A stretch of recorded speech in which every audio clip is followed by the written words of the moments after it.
Hello and welcome back to my channel. My name is David Novak. I'm going to read a handful of poems by Charlotte Smith, the first romantic. These are from her Elegaic Sonnets. Written on passing by moonlight through a village while the ground was covered with snow. While thus I wander, cheerless and unblessed, and find in change of place but change of pain. In tranquil sleep the village laborers rest, and taste that quiet I pursue in vain. Hushed is the hamlet now, and faintly gleam the dying embers from the casement low of the thatched cottage, while the moon's wan beam lends a new luster to the dazzling snow.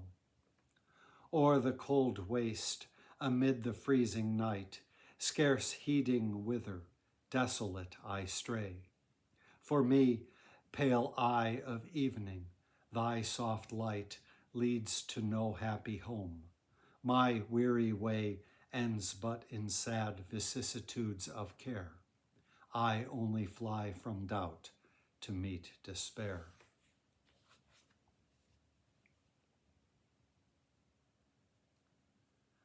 Written at Bristol in the summer of 1794. Here from the restless bed of lingering pain, the languid sufferer seeks the tepid wave, and feels returning health and hope again disperse the gathering shadows of the grave. And here romantic rocks that boldly swell, fringed with green woods or stained with veins of ore, called native genius forth, whose heaven-taught skill charmed the deep echoes of the rifted shore. But tepid waves, wild scenes, or summer air, restore they palsied fancy, woe depressed? Check they the torpid influence of despair, or bid warm health reanimate the breast, where hope's soft visions have no longer part, and whose sad inmate is a broken heart?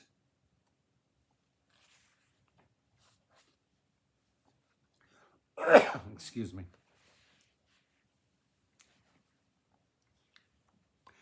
This might well be my favorite of this particular handful that I'm reading, although the more I read them, the more they grow on me.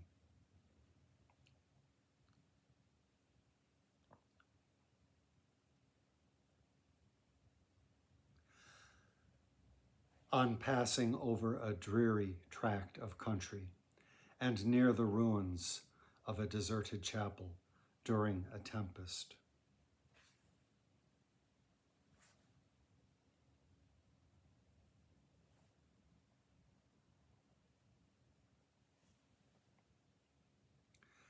Swift fleet the billowy clouds along the sky.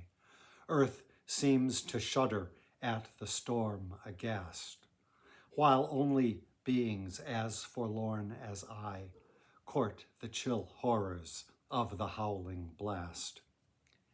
Even round yon crumbling walls, in search of food, the ravenous owl forgoes his evening flight, and in his cave within the deepest wood, the fox eludes the tempest of the night.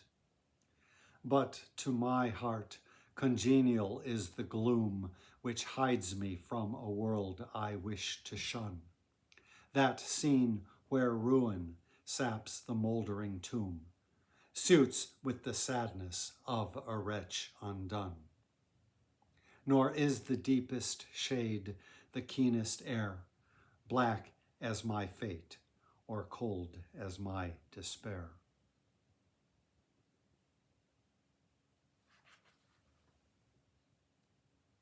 And this may be the one that I was thinking of. At the last minute, I skipped over it. Written in a tempestuous night on the coast of Sussex. The night flood rakes upon the stony shore.